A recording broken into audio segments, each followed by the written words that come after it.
അങ്ങനെ കാത്തിരിപ്പിനൊടുവിൽ കേരള ബ്ലാസ്റ്റേഴ്സ് ISLൻ്റെ 2025-26 സീസണിലെ ആദ്യ വിജയം കരസ്ഥമാക്കിയിരിക്കുകയാണ്. ലീഗിലെ തന്നെ ഏറ്റവും അധികം ശക്തന്മാരിൽ ഒരാളായിട്ടുള്ള ബംഗളൂരു FCയെ അവരുടെ തട്ടകമായിട്ടുള്ള ശ്രീകണ്ഠീരവയിൽ വെച്ചുകൊണ്ട് ആദ്യമായാണ് ബ്ലാസ്റ്റേഴ്സ് പരാജയപ്പെടുത്തുന്നത്. അതും ഇത്രയും വേഴ്സ്റ്റ് ആയിട്ടുള്ള സിറ്റുവേഷനിൽ, അതായത് കേരള ബ്ലാസ്റ്റേഴ്സിനെ സംബന്ധിച്ചിടത്തോളം 7 മത്സരങ്ങളിൽ 6 പരാജയപ്പെട്ട് ഒരു സമനില മാത്രം വെച്ചുകൊണ്ട് ഒരു പോയിൻറ്റോട് കൂടിയായിരുന്നു ഇന്ന് ശ്രീകണ്ഠീരവയിലേക്ക് കേരള ബ്ലാസ്റ്റേഴ്സ് വണ്ടി കയറിയിട്ടുണ്ടായിരുന്നത്. മത്സരത്തിൽ കേരള ബ്ലാസ്റ്റേഴ്സിൻ്റെ ഒരു സമ്പൂർണ്ണ ആധിപത്യം കാണുവാനായിട്ട് സാധിക്കുന്നുണ്ടായിരുന്നു. ബംഗളൂരു FCയുടെ താരത്തിന് ഒരു റെഡ് കാർഡ് ലഭിച്ചിട്ടുണ്ടായിരുന്നു. അതിനെ തുടർന്ന് 10 പേരായിട്ട് ആധിപത്യത്തിൽ തന്നെ ബംഗളൂരു FC ചുരുങ്ങിയിട്ടുണ്ടായിരുന്നതാണ്.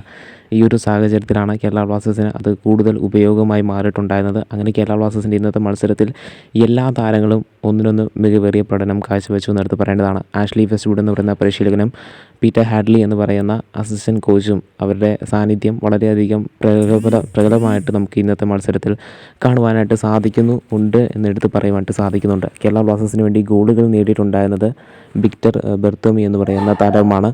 അദ്ദേഹത്തിന് പുറമെ ബ്ലാസ്റ്റേഴ്സിൻ്റെ പുതിയ താരമായിട്ടുള്ള ഫ്രാൻസിസ്കോ അബാലോ, അതായത് റിയൽ മാഡ്രിഡ് ടീമിലൊക്കെ തന്നെ അരങ്ങേറിയിട്ടുള്ള താരമാണ് ഫ്രാൻസിസ്കോ അബാലോ.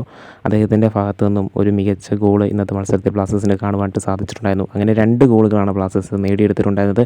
ഈ 2 ഗോളുകളുടെ പിന്നിലും മലയാളി സാന്നിധ്യമായിട്ടുള്ള എബിൻ ദാസിൻ്റെ ഒരു സാന്നിധ്യം കാണുവാനായിട്ട് സാധിക്കുന്നുണ്ട്.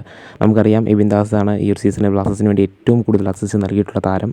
ആ ഒരു പട്ടികയിൽ വീണ്ടും അദ്ദേഹം മുൻപന്തിയിലേക്ക് വന്നിരിക്കുകയാണ്. പോരാത്തതിന് ഇന്നത്തെ മത്സരത്തിൽ നമ്മൾ ചൂണ്ടിക്കാണിക്കേണ്ട ഒരു മിഡ്ഫീൽഡ് താരം, അതായത് മറ്റാരുമല്ല കരീം ബെനാരിഫാണ്. ബ്ലാസ്റ്റേഴ്സിന് ഇന്നത്തെ ഈ ഒരു മത്സരത്തിൽ കരീം ബെനാരിഫ് എന്ന് പറയുന്ന മൊറോക്കൻ താരത്തിൻ്റെ സാന്നിധ്യം വളരെ പ്രധാനപ്പെട്ടായിരുന്നു. അദ്ദേഹം വന്നതോടുകൂടി തന്നെ മിഡ്ഫീൽഡ് കംപ്ലീറ്റ്ലി തന്നെ ഏകോപിപ്പിച്ച് മുൻപോട്ട് കൊണ്ടുപോകാനായിട്ട് സാധിച്ചിട്ടുണ്ടായെന്നാണ്.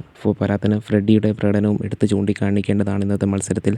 അങ്ങനെ ഒരു ടീം എന്ന നിലയിൽ ബ്ലാസ്റ്റേഴ്സ് ഇന്നത്തെ മത്സരത്തിൽ വിജയിച്ചു എന്ന് തന്നെ പറയാം. ഇത് ചരിത്രമാണ്, കാരണം ഒരു റെക്കോർഡാണ്. ശ്രീകണ്ഠീരവയിൽ ആദ്യമായിട്ടാണ് ബ്ലാസ്റ്റേഴ്സ് ഒരു മത്സരം വിജയിക്കുന്നത്. അതും ഇത്രയും വേഴ്സ്റ്റ് ആയിട്ടുള്ള സിറ്റുവേഷനിൽ ബ്ലാസ്റ്റേഴ്സ് റെലിഗേഷന് വേണ്ടി ഫൈറ്റ് ചെയ്യും, അതായത് റെലിഗേഷൻ സോണിൽ നിന്ന് മുക്തി നേടുവാനായിട്ട് ഫൈറ്റ് ചെയ്യുന്ന ഒരു സാഹചര്യത്തിൽ ബ്ലാസ്റ്റേഴ്സിന് വിജയിച്ച് കയറുവാനായിട്ട് സാധിച്ചിട്ടുണ്ടെങ്കിൽ അത് മികവേറിയിട്ടുള്ള കാര്യമാണ്.